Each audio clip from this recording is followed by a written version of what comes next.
There's this popular saying, when you join someone to fight a common enemy, when that common enemy is gone, or when they fail to defeat that common enemy, you become the target. This is the case with Yoruba people that we are seeing today in Lagos. Have you seen this video of Yoruba people? Yoruba people in Lagos who are indigenes of Lagos State shouting that Yorubas from other states should leave Lagos State for them and leave their positions alone. Oh, ndị Igbo si na-eburu ozu onye ọzọ ọ dịka ebu ukwu nkwụ. When they are carrying another man's dead body, it looks as if they are just carrying a log of wood. But now, what other Yorubas from other states that I've been talking about, that Lagos is not the capital of all Yoruba land. Yes, you people are also from different states. Some from Ekiti, some from Oyo, some from Akure, that is Ondo State, some from different other parts of Yoruba land, some from Ogun State. You have all now become Lagosians, urging Igbos to leave Lagos State for you and go back to their homeland. You usually tell them to go back to their home, go back to your region. Now, it has dawned on you that that same thing you were preaching has gotten to your own footstep. Let me not say too much. Let me give you time to watch this very short clip of Lagosians asking other Yoruba people to leave Lagos State for them. Enjoy watching. Look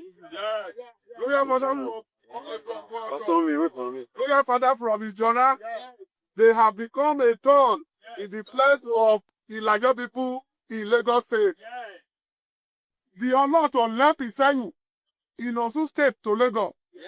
The same way Elijah left Ondo State to Lagos. Oba Ijona is from Ekiti. None of them created Lagos. Welcome back. I hope you have seen it. When there is injustice against somebody, take away your tribal sentiments from it. Take away your religious sentiment away from it. Take away all kinds of sentiments. Oh, is our Yoruba people? Awa. And then you are perpetuating injustice. When they are demolishing houses, properties developed by Igbo, you say, let them go Igbo.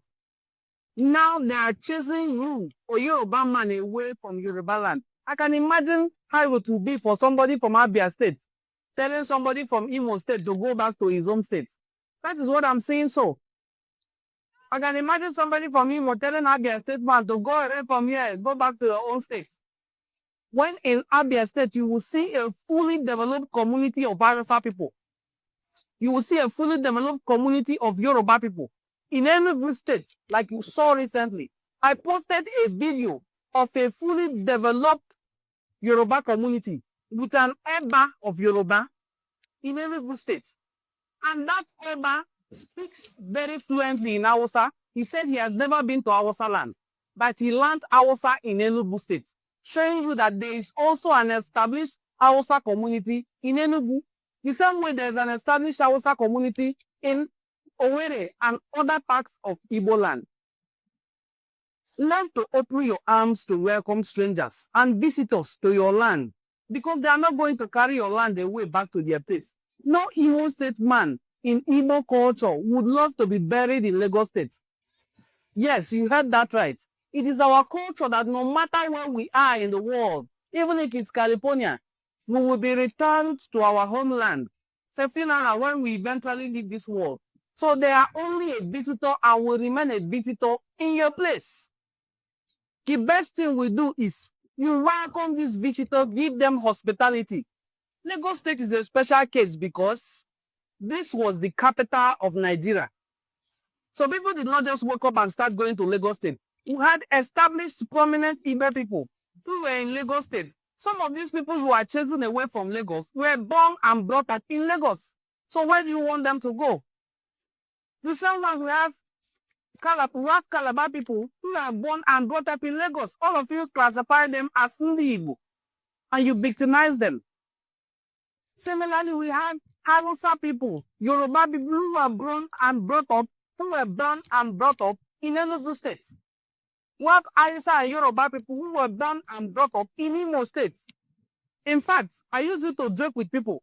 I have lived in Owerri And I say that if you commit an offense in Obinze, and you are an Igbo man, you will go in for it. But if you are an Hausa man, you will go scot-free. If you mistakenly arrest an Hausa man in Obinze, this is in Imo State, in Owerri precisely, the Hausa man will get home before you, the Igbo man, will get to your house. Unless the offense is very, very grievous. They can even arrange and transport that person back to his home state. This is how welcoming the Igbo people that you are chasing away are. This is how welcoming the Igbo people that you are demolishing their estates are. No Igbo man will come to your state and stay in the forest. We don't live in forest. We stay in established places. If it is not established, we establish it and invite our kinsmen to come and join us in developing that place. If after we have developed this place and it is now standing, you just wake up one morning and say, let them leave. You want them to go so that you can inherit abandoned property. This is very, very sad. I feel really, really bad about it, but that is what it is. We learn by experiences of life. As this thing is happening to you, a Yoruba man in Yoruba land, perhaps you can now learn your lessons. So know that you don't chase people away because if was not yes, you don't kill someone because the person is from a very distant community. The person also has a family. The person lambana. Oh, yeah, lambana. So, what is the takeaway from this? The takeaway is that when you see a fellow Yoruba person committing evil, call that Yoruba man to order. Don't say, leave them on my Igbo. This is our land, let them go. Our land, our land. That is what this has simply demonstrated. You have been claiming Yoruba land. You have been claiming Lagos State as your own. Now the owners of Lagos are telling you as a Yoruba man to go back to your homeland, to go back to your home state. That if you are from Ekiti, go back. If you are from Osun State, go back. If you are from Edo State, go back. You have seen it now.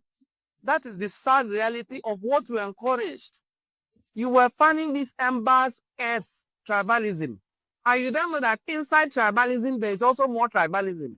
That even in that same Lagos State, there are people who are still discriminating against the other. You are fanning and pushing this agenda of tribalism, a very parochial sentiment towards your own race. If you have love for your own race alone, for your own tribe alone, that's how anger begins to brew. And that is what sometimes can lead to an outright clash between two tribes. You saw that with the Hutus in Rwanda. When you hear Rwanda genocide, how did it happen? What led to it? This is exactly what led to it.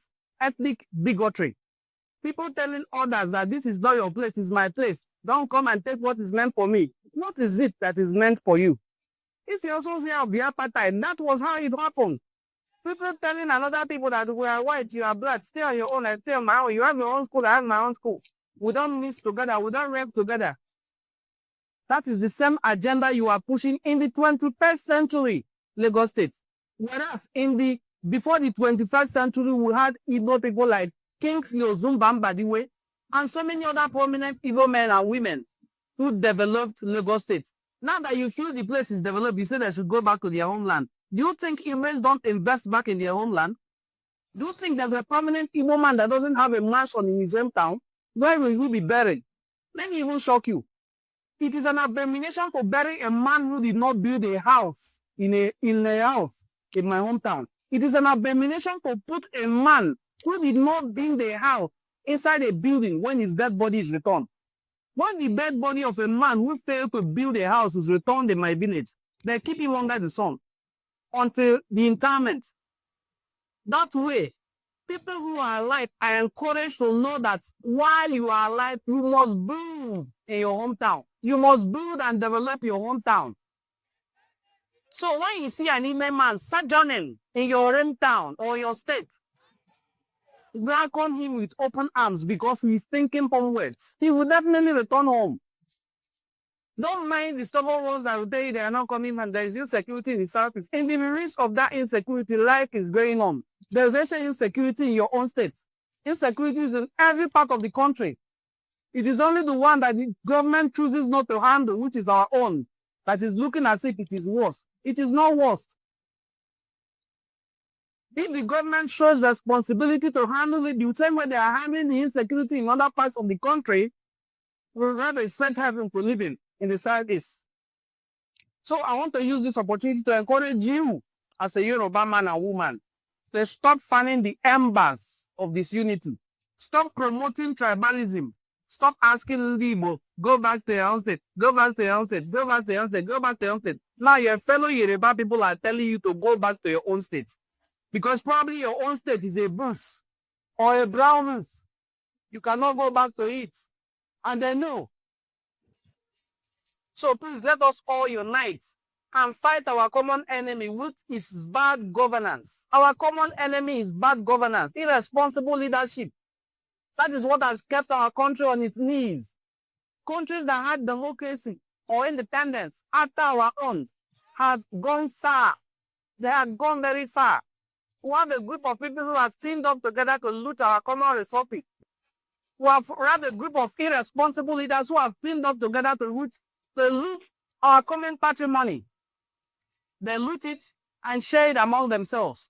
And they pass the ball of leadership around as if it is a football. After playing, you pass to your sister. After sister playing, pass to your brother. Brother finish playing, pass to his son. That is how they have passed leadership. Not because the people they are passing this leadership to are qualified to lead, but because they are family.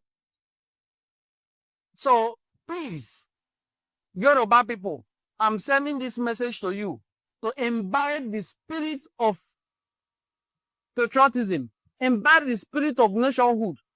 In fact, if you don't know, we did not beg or we are not begging to be a part of this union. You are the ones who are forcing it.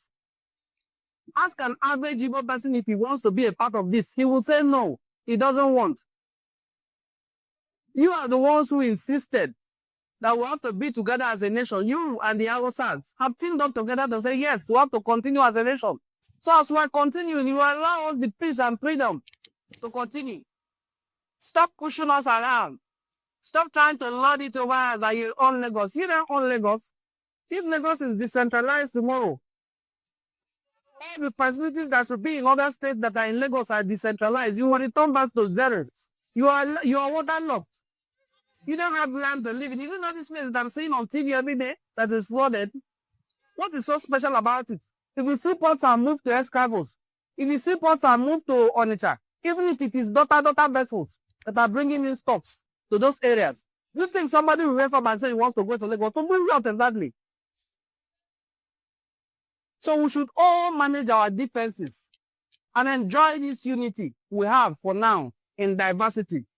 Thank you so much for watching this video. In case you enjoyed what you just watched, this is Enu and the Cultural Forum, and my name is Onwode Ngozi Chukwuka Fortune.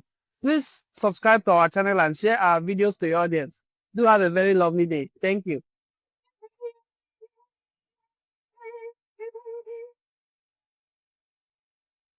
Eloi.